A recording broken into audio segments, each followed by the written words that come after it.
Across America, BP supports more than 275,000 jobs to keep energy flowing. Jobs like expanding capacity for biodiesel in Washington state and reducing operational emissions in the Gulf of Mexico. It's and, not or. See what doing both means for energy nationwide at bp.com/investing in America. The stress and crowds of holiday shopping can put a damper on your holiday spirit, and you don't always find all the perfect gifts you're looking for. The Virginia Lottery's games make easy and tremendously fun gifts for all the adults in your life, even you. Celebrate the season of gifting with Virginia Lottery Scratchers and online instant games. For more info, visit valottery.com/holiday. Hey, it's Ryan Holiday, host of the Daily Stoic podcast. When I bought my first house in 2013, part of the way I paid for it was we would rent it out on Airbnb in Austin when there was South by Southwest or F1 or ACL. And then later, when that tiny little house became my office, I would work there. I'd do my writing during the week. Then on the weekends, we'd rent it out to people who were coming in from out of town on Airbnb. And you may be sitting on an Airbnb and not even know it. You've probably had the same experience. You stayed in an Airbnb and thought, this is doable. Maybe I could rent my place on Airbnb. And it's really that simple. You can start with a spare room or you can rent your whole place. Maybe you're traveling to see friends and family for the holidays. While you're away, your home could be an Airbnb. Your home might be worth more than you think. Find out at airbnb.com/host. Content warning. This episode contains discussion of the murder of children as well as suicide. So recently we reported on the leak of graphic crime scene photos that has occurred in the Delphi murders case. And today we'll be sort of fielding some questions about the story, what's going on, what might happen next. My name is Anya Kane. I'm a journalist. And I'm Kevin Greenlee. I'm an attorney. And this is The Murder Sheet. We're a true crime podcast focused on original reporting, interviews, and deep dives into murder cases. We're The Murder Sheet. And this is the Delphi murders. Leaked crime scene photographs, questions.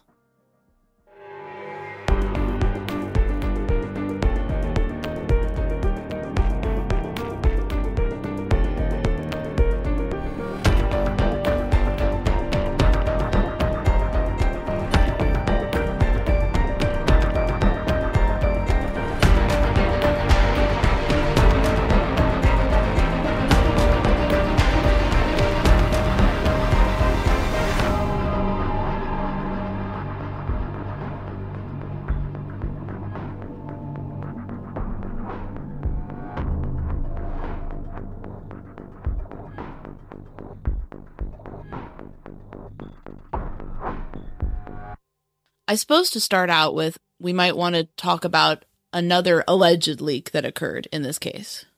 Yeah, there's so much misinformation and confusion out there. I saw some people online basically saying things to the effect, why is the murder sheet talking about the leak? The leak happened months and months ago and was already taken care of, blah, blah, blah. Sweet, innocent fools. It would be nice to think that everything was taken care of, right? But no, there was another incident that is separate from this situation. Yes, these people are just confused or perhaps just trying to sow confusion. Yeah. So let's talk about this earlier leak, which I don't believe we've covered on the podcast We did before. not. We have not. Because frankly, it's not very significant. It's a nothing burger, as they say in the business. It's a non-entity. So the story of this leak goes back to a guy named Brandon Woodhouse. Brandon lives in Indiana's Carroll County, which of course is the same county where Delphi is located. Over the years, Woodhouse has faced a variety of criminal charges for everything ranging from domestic battery to possession of meth to public nudity. At some point along the way, Woodhouse files a federal lawsuit alleging that at some point while he was in the custody of the Carroll County Jail, he was assaulted by jailers. Now, we're not going to sit here and try to figure out the merits or the lack thereof of this particular lawsuit, because frankly, we haven't researched it super thoroughly. All we really need to know now is that this lawsuit was filed. and attorneys for Richard Allen, including Andrew Baldwin, became aware of this lawsuit at some point. It's a siren song for them because it's an opportunity to, prove what their sort of unspoken thesis is, that Carroll County is deeply corrupt and railroading their client. But if they did something bad to this other inmate, perhaps there's something there for them to mine. Perhaps that would confirm some of the things they want to suggest about Carroll County. This earlier leak was something I don't believe we covered earlier on the program. At first, I should state that we actually thought it was all a hoax. So we were somewhat wrong about that, although I think it was overstated online what it was. But essentially, we've been made to understand through our reporting that there was an email mishap involving Brandon Woodhouse, who we just discussed, and that the defense team essentially sent him discovery product, not actual discovery, but let's just say something. What's the difference between discovery product and actual discovery? Well, let's say this: if I send you a crime scene photograph, that's discovery. That's evidence in the case.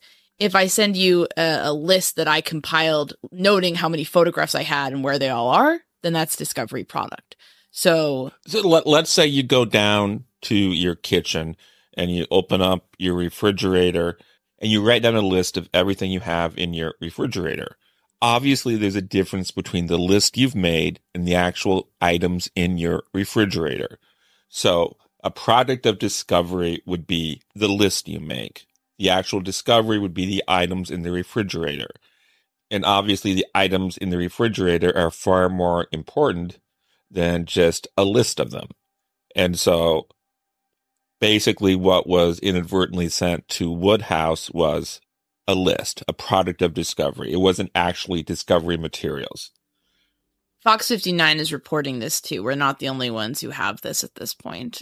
But it ultimately, mistakes happen. People make a mistake on email. And when the stakes are relatively low, then I can understand why that's not really considered a huge deal on its own.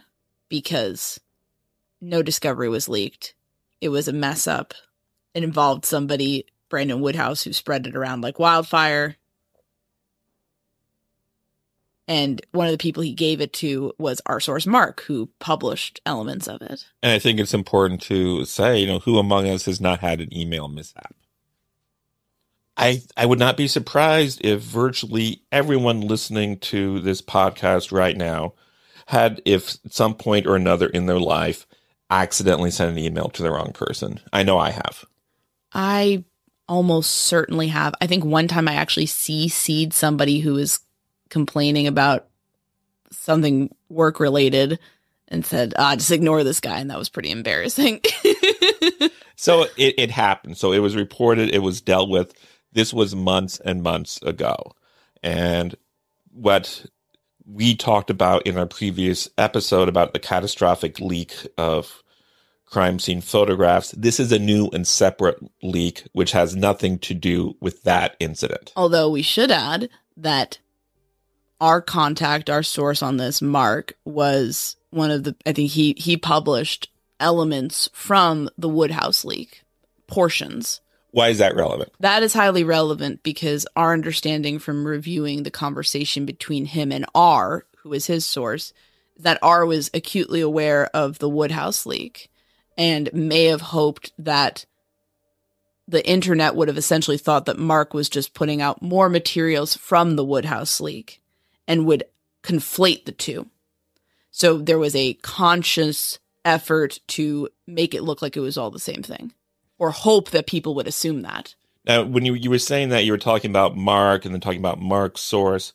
I understand that some people are a little bit confused about who leaked what. Yeah, that's totally our bad. We just tried to put something out there, and we apologize for any confusion. So we're going to break down who exactly everyone is in this situation so that we can hopefully get an understanding of that. Yeah. We've also posted statements about this, but wanted to put it in the show too.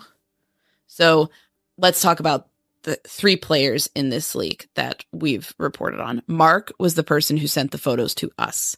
He is the person who cooperated with authorities. So that is who he is. The person who gave him the photos was a man that we are referring only to as R, the letter R. And the person who leaked to R, we're calling M. M and Mark are not the same guy. They're different, two different people.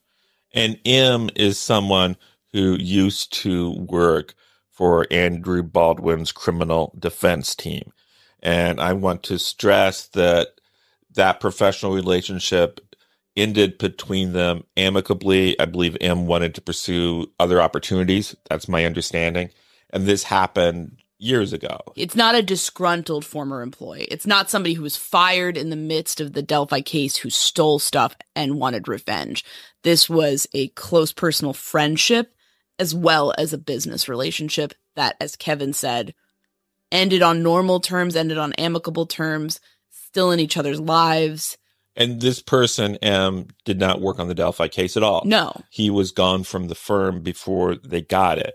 Andrew Baldwin's firm is kind of an unusual place because they really work to cultivate a friendly, family-like atmosphere. It's highly collaborative as well, so it's not uncommon for people to be asked in to, hey, look at this. What do you think of this?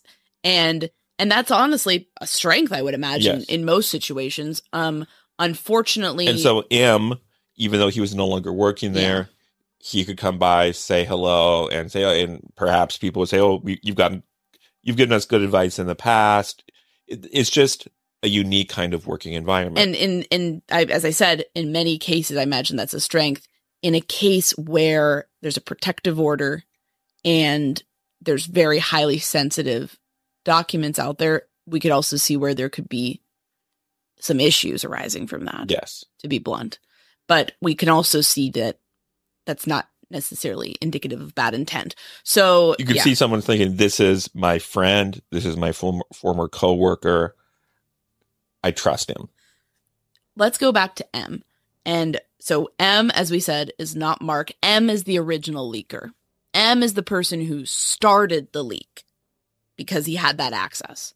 M then gives the images and also some inside dope and some inside information about what the defense team is doing. He gives this to the person we're calling R. R then shares this with at least two different people, Mark and someone else whose name we don't know. All we know is that she is a female. Mark tells us that we're the only ones he shared the graphic crime scene photos with, the most graphic ones. And we don't see any reason to not believe him at this point. So people have asked us, why didn't he just go to police himself right away? I don't think he necessarily had an intent to publish the most graphic crime scene photos. He did publish the F tree photo. And I think he was just basically a person who was caught up in solving the mystery, caught up in, I have this new information to share with people. I'm curious about the case. I'm obsessed with it. And I'm going to help people understand it better. I think there was not ill intent there. I think there was essentially, a lot of us have been in that situation where we're scrambling for new information. We're trying to figure stuff out. And it's possible when you're doing that to lose sight of some things about what might be more important than just curiosity or just putting stuff online.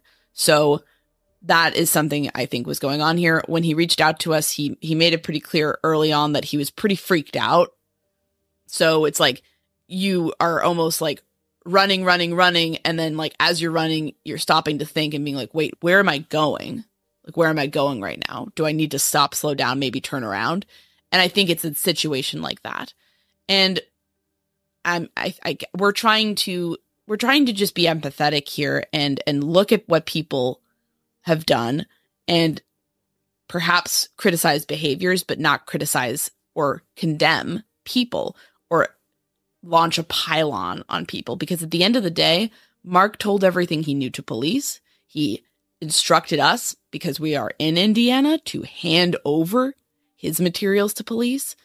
And I think for me, what's more important than making a mistake or not making a mistake at the end of the day is working to correct a mistake and working to do the right thing the internet loves to jump on people's necks when they do something wrong. I get that. It's kind of fun and self-righteous to basically say this person should be cast into hellfire for doing this. But I think given how messy this situation is and given how horrible some of the outcomes have been, we're trying to choose to be compassionate and look at, okay, if a mistake was made, you turned it around.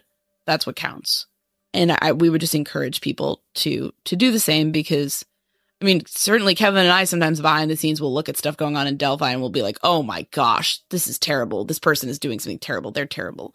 But when we're putting out a show, and especially dealing with, we saw firsthand how much this adversely affected Mark, how painful this was for him, and how much he regretted being involved. And that means a lot more to us than making an initial mistake. And, again, he tells us that he sent the graphic crime scene photos, the most graphic ones, to us alone. I don't see any reason to not believe him at this point. And we understand and see from the screenshots that Mark's source, R, sent them to at the very least one other person. And it was Mark's source, R, who passed away last week. This is the gentleman who took his life by suicide. And we obviously were not in this gentleman's head, so we don't know what exactly motivated him, but we do know this was a tragedy. And he had a family. We've spoken to members of his family. It's just a sad situation. It's the worst thing. It's one of the worst things I've ever encountered reporting in terms of just, this is such a sheer tragedy. And I want to stress, people say, why didn't you name names? Why didn't you name names? Frankly, I hope that the name of this person never comes out, because I don't want his family to, in later years, Google his name and just see this. Because the fact is, number one, we don't know if this is the reason why he took his life. But what we do know is that this person's interest in Delphi and his activities related to Delphi was only a very small part of a very active and honorable life. This man did a lot of things in his life that I have an enormous amount of respect for. And he and his family should be able to remember that, and they should be able to mourn him and bury him without seeing awful rumors online. I agree. And do I believe that nobody should be participating in a leak of crime scene photos of this nature? Absolutely. Absolutely. But I also, somebody's not their worst mistake. You're not as bad as your worst mistake in this situation. And I believe that this was not coming from a truly heinous negative place. I think it was people caught up in a situation that got out of control very quickly. And I think when the worst happens in this situation, trying to be empathetic and trying to be compassionate and trying to remember that, again, nobody deserves this, and his family certainly does not deserve this. And it is just tragic. And we are just, by not naming them, we are trying to give them at least a little bit of protection, because they deserve that. They deserve that. It's awful. This whole thing has been so awful. And this... Yeah, people have been taking his name and making up rumors. Oh, maybe he was murdered, or maybe this or that. And he wasn't murdered. Let's just give this family peace and room. And another rumor I've seen, people who know this gentleman's name have done so-called online sleuthing, and they found what they think is evidence of R giving money to Mark. And they take this to mean as, R was paying Mark for the pictures, or this or that. That doesn't even make any sense, because R is the one who gave the photos to Mark. So why would he pay the guy he's giving stuff to? And this is especially upsetting to me, because I'm not going to go into the details of this money that passed from R to Mark, because doing so would be giving people a roadmap to finding this man's name. But what I will say is that our giving this money to Mark was an act of kindness. It was an act of charity and compassion. And for people to take that and try to spin it in such a way as to make this man look in any way bad is a disgrace. This man and his memory deserve better. And again, think about this for a minute. Let's think about this. If Kevin has things that I want, maybe I pay him. That may make some sense. And if the money was flowing in the opposite direction, I could see more scrutiny. But if Kevin's giving me stuff and also gives me some money because maybe I'm going through a hard time with something, maybe he is just being nice. I don't know. People do nice things in this world, although sometimes that's hard to remember. Yeah, that is very hard to remember in this case. As we said, we didn't name names in this situation because there was a death, there was a suicide, and we were trying to protect the people involved. Mark explicitly asked us to name his name, so he wanted to clear things up on his end. But for the other two gentlemen involved, M and R, we've not gotten a comment from M, and R, unfortunately, is dead. And so we just wanted to basically try to be as sensitive as possible, given that the stakes were obviously so high. And for that same reason, people were kind of like, where's the outrage? I'm going to tell you, we recorded a version of that episode where we are both incensed and there's a lot more strong language. Not cursing, but, we're very in a very condemning mode. And just given what happened, we just didn't feel good about putting that out there. And also keep in mind, many of you are hearing about this for the first time in our episode that we released the other day. So you're having the shock and anger, which frankly, we felt a week or 10 days ago when we first learned about it. I still feel it on some level.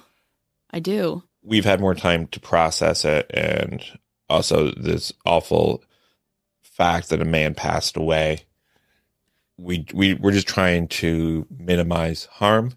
With that said, we're not saying that we'll never identify him by name. Maybe at some point we will. Also, I think it's possible. His name may come out in the hearing. I would not be surprised if his name came out in the hearing. And if it did, obviously it becomes public record. But given the highly fraught situation at the time, we just decided to hold back. And that gets to another question I've heard is, what made us decide to put the episode out when we did? What was going on was that things on social media were fast approaching a boil. More and more people were talking, for instance, about the pictures. And it seemed like every time they were being talked about, people would go a little bit further.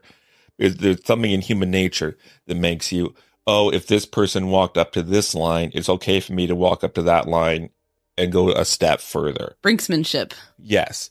And so people initially said, well, we're not really going to talk about these pictures. And then there are people that were saying, well, I'm going to tell you a little bit about these pictures. I'm going to tell you that I think they support or don't support my theory. And then people were going even further and they were describing in really awful detail the contents of these pictures. And so it really seemed to us. And let me just say, some of these people who were describing the contents of the pictures were doing so on YouTube while encouraging people to send them money. With dollar signs on the screen. So while it really seemed to us that if no one stepped up and said, stop, the next step was someone would just go ahead and publish the pictures because they weren't really thinking it through, thinking about the impact it would have. So we thought it was important to step in and say, think about this. Think about what you're doing. Just think about it. Think about how hurtful it is to Abby and Libby's families and the memory of these girls. I mean, people saying, the girls would want this to be out there so people could solve the case. Guess what? A bunch of jackasses on the internet are not going to solve this case.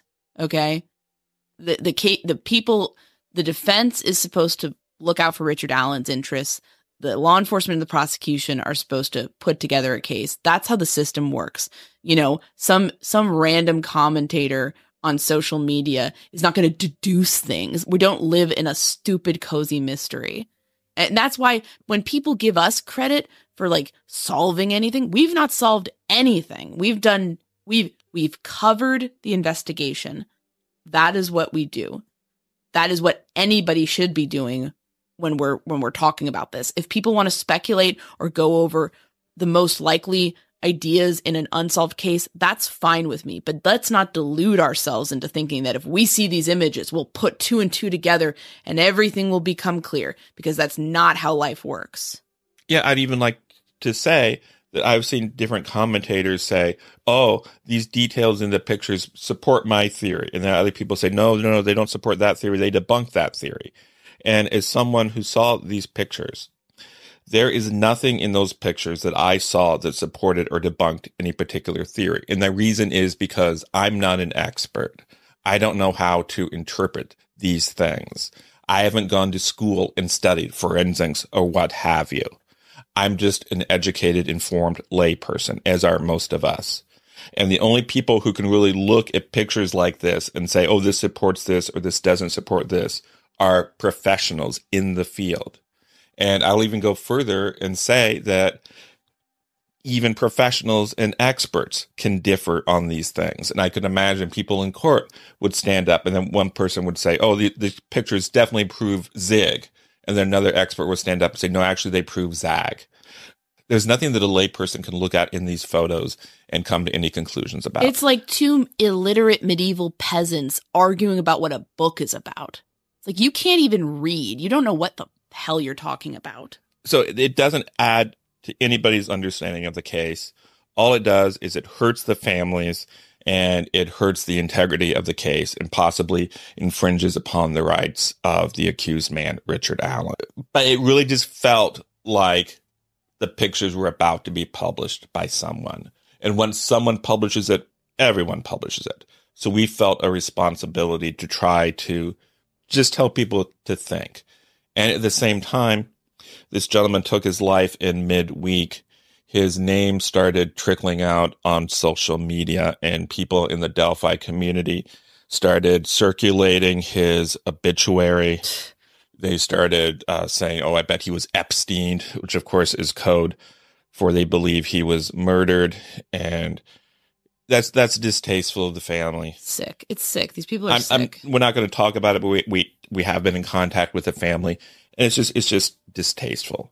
It's sick. And again, we felt that was approaching a situation where somebody would name his name and suggest that basically all he was the person who leaked these pictures, and that would be painful to the family. And hearing uninformed speculation about the nature of his death and whether he died by his own hand or by murder, that would just be very, very hurtful to the family. And so we also felt we should stand up and tell people, just stop, just think for a minute. Just think for a minute. Just try. It's just disheartening sometimes to be in this community, because there just seems to be an overwhelming amount of people who don't care about anything other than getting the information that they want at any cost and making up their sad little fan fictions. And I just want you to remember, you the listeners, I think we have a very smart audience. I know that because I think our audience is the elite. Smartest of the freaking bunch in this whole situation. But, you know, if you're somebody who listens to a lot of things, we encourage people to listen to other people that other than us, because, you know, I think we're just going to give you a limited perspective that's based on our own perspective. You should be listening to mainstream media and maybe some other sources as well. But just remember who did what in this situation. And remember who got it right, and remember who was trying to spin things to you, because maybe that tells you who's not worth paying attention to anymore. So are the graphic crime scene pictures published at this point? Not, our understanding is no. But unfortunately, because they've gotten out to so many people, and who knows who actually deleted them versus who didn't, it seems like a possibility that they could get out. And if they get out, there's going to be hell to pay. I'm just going to say that. I mean, I think the judge is going to... There could be legal repercussions for whoever does that. Yeah, I would encourage, again, we feel our listeners are the elite. They are. You really Seriously, are. You guys, like, I'm like, we get so many emails from people who are just like lawyers, people who work in law enforcement, people who work behind the scenes, people in corrections, people who actually know the space. And then when it comes to the lay people, just like people who are asking the smartest questions where we're like, geez, why haven't we been asking that? Like, you guys are the best and we love you and we just appreciate you.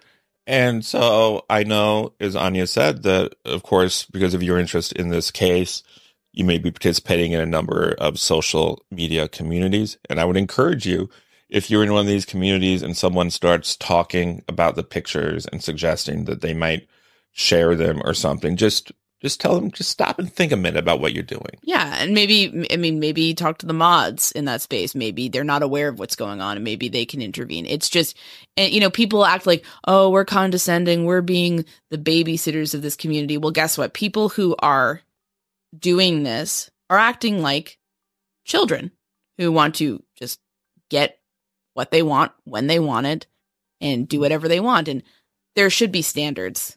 And I think stating that is, you know, it shouldn't have to be said, but clearly it does. I don't think it's fair to call some of these people children because that does a disservice to children, because children are innocent. Yeah. Children don't ask for donations to subsidize their misbehavior. Yeah. Dollar signs. That's all it's about. People, I get so jaded about true crime sometimes. I get so disgusted, and this is why. And on a similar note, people have contacted us saying, do you still have the pictures? Are you going to share the pictures?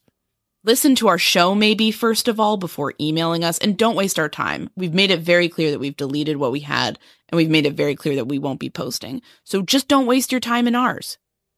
Just don't, you know? I mean, and I don't feel like I have to tell anyone actually listening to this show that, but like people just, they read our names on the news and say. And again, without commenting on the contents of the photos, there is nothing in those photos that would have increased your understanding of the case. All it would do is, if you have a preconception of what you believe happened, I'm sure you could convince yourself that something in the pictures supported that. But that would just be fiction. Yeah. At the Murder Sheet, we spend so much time digging into crime stories that sometimes it's difficult to find the time to plan out and cook elaborate, nutritious meals. That's why we are so excited about our sponsor, Factor, America's #1 ready-to-eat meal delivery service.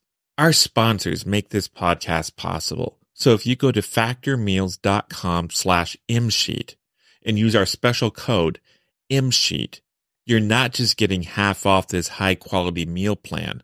You're supporting us, too. So I'm obsessed with Factor. I had their creamed corn chicken and their tomato basil chicken risotto recently. Both were delicious. That risotto in particular was amazing. Plus, the whole process was a breeze. All I had to do was pop the meal into the microwave. The food was tasty and flavorful, which is no surprise given that each recipe is specifically crafted by chefs and approved by dietitians.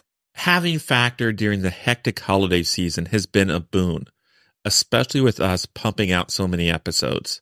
Head to factormeals.com/imsheet and use code imsheet to get 50% off. That's code imsheet at factormeals.com/imsheet to get 50% off.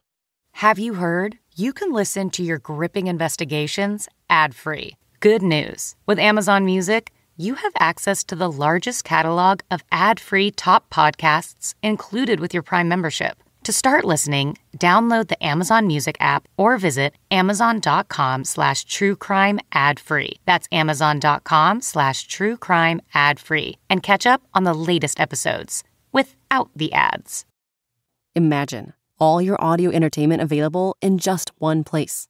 That's what the Audible app is all about. With Audible, you can always find the best of what you love or discover something new. Audible has an incredible selection of mystery and thriller titles and originals, like Something Ain't Right by Roger Stringer and Zachary Stringer, The Space Within by Greg O'Connor and Josh Fagan, and the Audible original Moriarty. Membership includes access to Audible originals, podcasts, and tons of audiobooks that you can download or stream as much as you want. And as an Audible member, you can choose one title per month from an ever-growing catalog of titles to keep. The Audible app makes it easy to listen anytime, anywhere. Whether you're traveling, working out, doing chores, wherever your day takes you. New members can try Audible now free for 30 days. Visit audible.com/thrill or text thrill to 500-500. That's audible.com/thrill or text thrill to 500-500 to try Audible free for 30 days.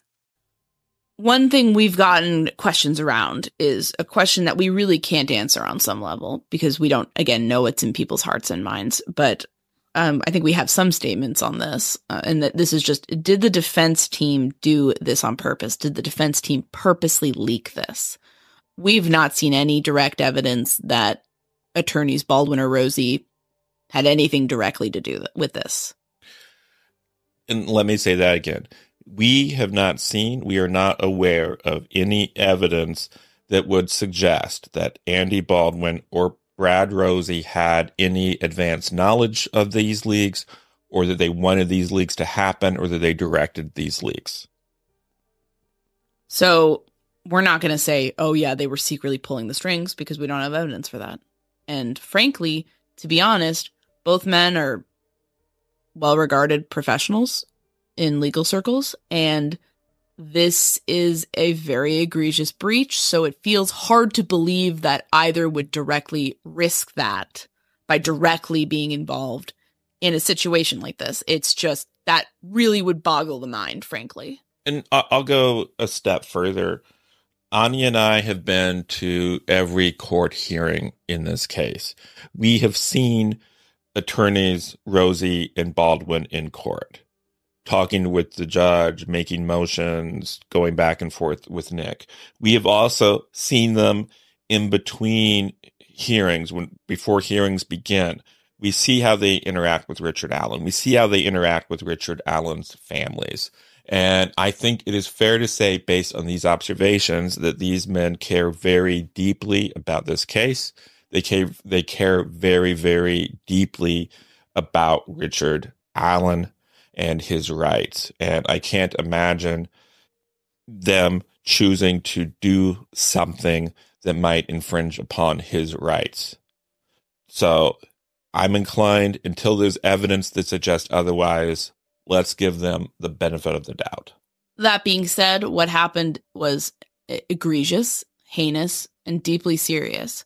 And if there is a culture of negligent security measures going on here, then I think the judge would be within her rights to remove both of them. And that's hard to say, because I sincerely believe that neither had anything directly to do with this, but this is causing a circus in the case. And I would think that if they don't want that to tank or delay what Richard Allen, he deserves he deserves a fair trial. He also deserves to not have his case superseded by this sideshow nonsense, frankly. And if that means them stepping aside, or one of them stepping aside, then perhaps that's what needs to happen. I don't know. I don't know what will happen.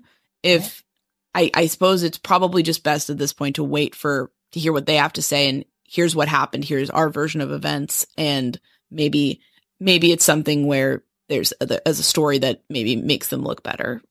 But as it stands now, this is a really egregious breach. And there really is no reason that a former employee should have had this amount of access. People ask if M is going to get into trouble. Obviously, we don't know. Yeah, we don't know. But we know that the judge is taking this matter very seriously, and everyone's taking this matter seriously. And what he did is, frankly, indefensible. I can't imagine being friends and colleagues with somebody for years and then doing this to them in a way where you're almost guaranteed to get caught doing it. There's no like, it boggles the mind. And I mean, it represents a really tremendous breach of ethics, trust, understanding between colleagues. It's shocking. It's absolutely shocking. And this person may have tanked Baldwin's chance of continuing on with this case. And that is, I mean, for an attorney of his standing, that I imagine that is devastating. And it's just also devastating for these families who now have to worry about these photos getting out there. And it's a huge headache for this court that has to now deal with the wreckage of what this situation has created. Yes. So it's just a bad, negative, dark situation all around. And it's been frankly difficult for us to deal with emotionally, having seen things, but also having had to deal with this and trying to report on it in the most responsible way possible and trying to give you the information without condemning people and setting off more heartbreak. It's been a difficult week. You might have noticed last week we were a little bit less engaged. I think we were later than usual coming out with our episode on the filings. It's just been difficult, but it's not. Really, yeah. It's not about us. It's about the families. And I can't even imagine what they're dealing with right now. I cannot not even imagine. And just the idea that this has gone so far from what this is supposed to be about, which is Libby and Abby, that I feel so bad for them. I just feel so freaking bad for them right now. It's just, this never should have happened. So before we go, let's just talk about one other issue very quickly.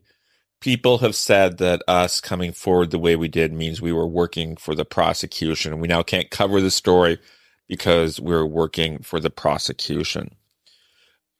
That's not true. It's not true. Certainly when we started covering this leak issue, we didn't even know where the leak was coming from. That's why we also informed defense so that they would be aware. We cannot stress enough that we also told the defense. And frankly, you just heard me say a few minutes ago that it was difficult for me to imagine Rosie or Baldwin leaking this material intentionally because I know how much they care about the case. Those thoughts were in my mind 10 days ago or whenever this was. And so when I started seeing what looked like basically little breadcrumbs leading back to the defense, my concern was, somebody's leaking materials and trying to make people think it is the defense doing it. And so that especially made us want to make sure the defense knew about this. Well, it's just shoot the messenger behavior. In this case, we're motivated by the truth, wanting to get to the truth, but also wanting to get to a place where a trial proceeds and the defendant's rights are protected. And that's not happening if you're having crime scene photos leak. There's basically a contingent of people online who are totally rational, and they have all kinds of beliefs. They might think Richard Allen's innocent. They might think he's guilty, but they're engaging in the realm of reality. Then you have people who essentially try to write fan fiction to make it so that Richard Allen must be innocent. And that's when you get into bizarre conspiracy theories. And it's that group that gets the most offended if anyone is perceived as not holding the bag for the defense.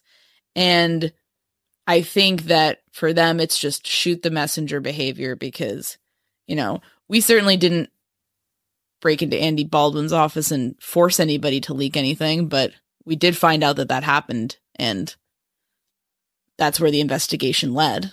It's if you want to be angry at somebody for derailing the defense, you should be looking at the people who are responsible for that, not the people who uncovered it. Not the people who reported it. No.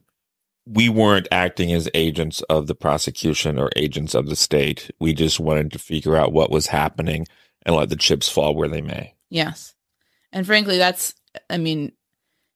maybe if you're seething and foaming at the mouth about this is a negative outcome for the defense, then perhaps you should question why you're having that reaction and why you're not maybe a little bit more outraged that people leaked images of crime scene in a case involving 2 dead kids.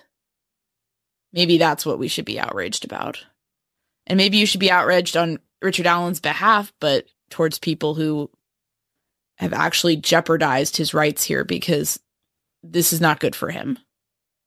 He's a constitutionally innocent man, and having things get out there, even if people involved in the leak may have thought that it would benefit the defense, I don't think it does. I think it actually inflames passions against the person accused of doing it, and that's just not how the system is supposed to work. It's just a lack of respect for everything about the system, everything about these 2 girls, everything about their families, and Richard Allen's rights as well. So We're going to continue to cover the case. We didn't do anything wrong. We reported something that we saw that was going wrong, and we stand by that decision. And we would hope that other people in a similar incident would do the same, frankly. And we will be reporting on Thursday's hearing. It will be very interesting for all of us to see what happens.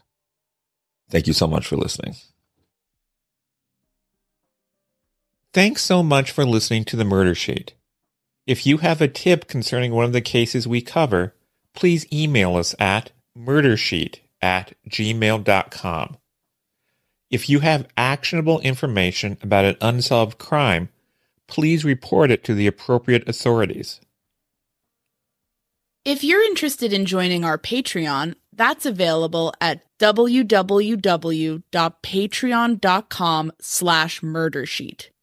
If you want to tip us a bit of money for records requests, you can do so at www.buymeacoffee.com/murdersheet. We very much appreciate any support.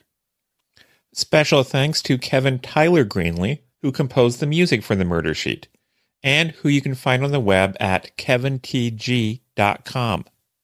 If you're looking to talk with other listeners about a case we've covered, you can join the Murder Sheet discussion group on Facebook. We mostly focus our time on research and reporting, so we're not on social media much. We do try to check our email account, but we ask for patience as we often receive a lot of messages. Thanks again for listening.